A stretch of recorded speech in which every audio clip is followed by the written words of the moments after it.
అందరూ నమస్కారం. నాకెందుకు ఇక మోనాస టాపిక్ ఇంకొద్దనిపిస్తుంది. ఈరోజు ఇంక మేబీ లాస్ట్. భవిష్యత్తులో నిజంగా ఆమె అద్భుతాలు సాధిస్తే అప్పుడు మాట్లాడుకుందాం, సాధించాలని కోరుకోండి. ఈరోజు ఆ మీడియా ముందుకు వచ్చి ఆమె పెళ్ళిని లవ్ జిహాద్ అన్నాడు కదా, ఎవరు? ఆ డైరెక్టర్ సనోజ్ మిశ్రానే ఎవరు వచ్చింది. ఏ డైరెక్టర్ అయితే నాకు తండ్రి లాంటి వాడు అందు, ఏ డైరెక్టర్ అయితే నాకు గురువు లాంటి వాడు అని నేర్పుతాడు అందు, ఆ డైరెక్టర్ని ఈరోజు నా ఒంటి మీద చేతులు వేసాడు, ఎక్కడెక్కడ తాకేవాడు, ఎలా పడితే వాడిని ఇబ్బంది పెట్టేవాడు. సో అప్పుడు నేను మైనర్ని, సో పోక్స్ ఎక్కడ పెట్టి లోపల వేయండి అన్నట్టుగా ఇప్పుడు చెప్తుంది. వాడు ఎక్కడ పడితే అక్కడ తాగుతుంటే మా అమ్మ నాన్నకి వెళ్ళి చెప్తే వాళ్ళు వచ్చి సర్దుకో మొదటి సినిమా కదా ఆఫర్లు వచ్చేవరకు అని చెప్పేసి వాళ్ళు అన్నారు. అంటే ఏ కన్న తల్లిదండ్రులు అయితే తమ బిడ్డని తమ చెంతగా చెత్తమని అడుగుతున్నారో వారిని రోడ్డుని పడేసింది, వారిని కూడా ఇక్కడ తప్పుగా చూపింది. ఏ డైరెక్టర్ అయితే లవ్ జిహాదు అన్యాయంగా బలి చేస్తున్నారు, ఆమె కోసం నేను 2 కోట్లు లోన్ తెచ్చాను, సినిమా తీయాలి, ఇప్పుడు ఆమె వెళ్ళిపోతే ఎట్లా అని చెప్పేసి అన్నాడు, అతనే రోడ్డుని పడేసింది. అతని మీద ఏకంగా లైంగిక కేసు నమోదు చేయాలని అంటుంది. అదేమంటే అతని మీద మన మధ్య కేసు నమోదే, వాడు తప్పుడోడే, అందుకే ఆ కేసు ఇప్పుడు నా మీద కూడా ఇంతే చేశాడు, అందుకే ఇప్పుడు ఓపెన్ అవుతున్నా అంది.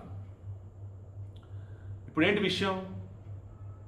వాళ్ళ చెల్లి ఎవరో ఉంది, ఈ మోనాస్ చెల్లి, పాప ఆ పిల్ల చెప్తుంది, అంతా సెట్ అయింది అనుకున్నాం, కుటుంబం అంతా కూడా వెల్ సెటిల్డ్ అనుకున్నాం, ఒక్కసారి అందరిని రోడ్డుని పడేసి తాను మాత్రం ఫర్మాన్ ఖాన్తో వెళ్ళిపోయిందని చెప్పేసి పాప ఆ పిల్ల ఏడుస్తుంది. మొన్న వాళ్ళ నాన్న జైసింగ్ ఎవరు, సరే నా కూతురు నా దగ్గర రమ్మనంటే రానంటుంది, పోనీ అది ఎక్కడైతే ఉంటుంది అక్కడికి అప్పుడు నేను వచ్చిపోతూ ఉంటా, కూతురు కదా అని అంటే ముందు బయటకు పోరా అని చెప్పేసి వాళ్ళ మొగుడు అన్నాడంట. మొగుడా ఆడు లవ్ జిహాద్ చేసుకుని బ్యాచ్. వీడియోకి ఇంట్రెస్ట్ మీకు అర్థమవుతుందా? ఇక్కడ మోనాలిసా అని చూసి జాలిపడాలా?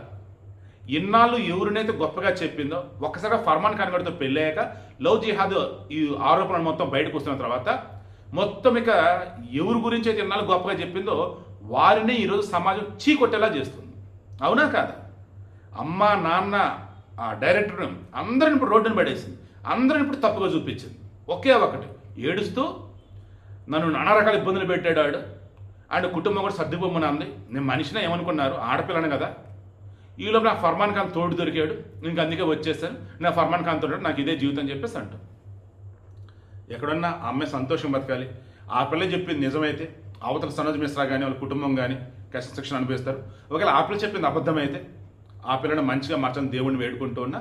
ఇక ఈ టాపిక్ ఇంకా ఆపేస్తాను, ఎందుకంటే ఇంకొద్దు, ఆల్మోస్ట్ ఎడ్జికి వచ్చేసింది ఇంకా అమ్మాయి ఏలాగా ఉందంటే తన గురించి ఎవరన్నా ఏదైనా మాట్లాడితే వాళ్ళ మీద ఉన్నవి లేని మొత్తం బయట పెట్టేస్తానంటే తయారైంది, వాళ్ళ కుటుంబం గురించి, వాళ్ళ బంధువుల గురించి, డైరెక్టర్ గురించి. నిజమో ఇంకా అబద్ధమో ఆ పిల్లకి తెలియాలి.